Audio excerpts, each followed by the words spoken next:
Before going to today's video, I hope you all are doing well. As a డిజైనర్గా ఒక plan ఇవ్వగానే మనం ఆ ప్లాన్ని చాలా బాగా చేయాలనుకుంటాం. బట్ డిజైన్ కంటే ఒక మెయిన్ థింగ్ ఉంటుంది మనకి ఇక్కడ. మెయిన్ థింగ్ ఏంటంటే బడ్జెట్. మనం ఏ డిజైన్ చేసినా ఆ బడ్జెట్లోనే చేయాలి. సో ఎప్పుడైతే బడ్జెట్ తక్కువగా అనిపిస్తుందో అలాంటి సిచ్యువేషన్లో ఈ పాయింట్స్ని యూజ్ చేయండి. నెంబర్ 1 వచ్చేసి ఎక్కువగా యూజ్ చేసే టిప్ అనమాట ఇది.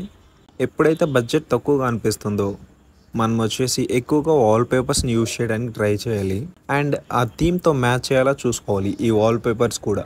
అప్పుడే హౌస్కి అనేది లుక్ వస్తుంది. సెకండ్ పాయింట్ వచ్చేసి ఇప్పటికే ఆల్మోస్ట్ అందరూ యూజ్ చేస్తున్నారు. బట్ ఒకసారి గుర్తు చేస్తున్న ఈ విషయాన్ని, లాఫ్ట్స్ ఉంటాయి కదా, జనరల్గా లాఫ్ట్స్ వచ్చేసి ఒకప్పుడు మొత్తం ఫుల్ కార్కేస్ చేసేవాళ్ళు. బట్ ఇప్పుడు ఏమంటే జస్ట్ ఫ్రేమ్ ఇచ్చేసి హింజెస్ తగిలిచ్చేసి డోర్స్ ఇస్తున్నారు.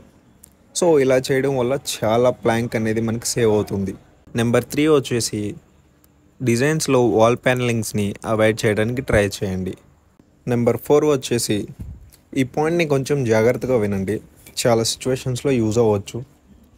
మనం హౌస్ అంతా ఫాల్ సీలింగ్స్ ఇస్తూ ఉంటాం కదా, బడ్జెట్ తక్కువగా ఉన్న సిచ్యువేషన్స్లో ఈ విధంగా చేయండి. ఈ ఫాల్ సీలింగ్స్ని లివింగ్ అండ్ డైనింగ్స్లో ఇవ్వండి. అండ్ మెయిన్ థింగ్ వచ్చేసి ప్రొఫైల్ లైట్స్ని అవాయిడ్ చేయండి. ఇవి చాలా కాస్ట్ ఎఫెక్ట్ అవుతుంది మనకి. అండ్ రూమ్స్లో వచ్చేసి ఓన్లీ ఒక సైడ్ ఇవ్వటం లేదా సెంటర్లో ఫాల్ సీలింగ్ ఇవ్వటం జస్ట్ లైటింగ్ పర్పస్ కోసం మాత్రమే ఇస్తున్నామని క్లయింట్కి తెలియాలి. అండ్ ఈ విషయం వచ్చేసి మనం క్లయింట్తో క్లియర్గా ఉండాలి. అండ్ ఫైనల్లీ 5th పాయింట్ వచ్చేసి ఈ లామినేట్ సెలెక్షన్స్లో అక్రిలిక్ బ్లా అని వెళ్ళకుండా only glossy laminates or matt laminates వీటిలలో చూస్ చేసుకునేలాగా క్లయింట్తో మాట్లాడండి. వీటన్నిటికంటే ముందు క్లయింట్కి ఏం కావాలో కనుక్కొని అప్పుడు డిజైనింగ్ మీద వర్క్ చేయడం స్టార్ట్ చేయండి.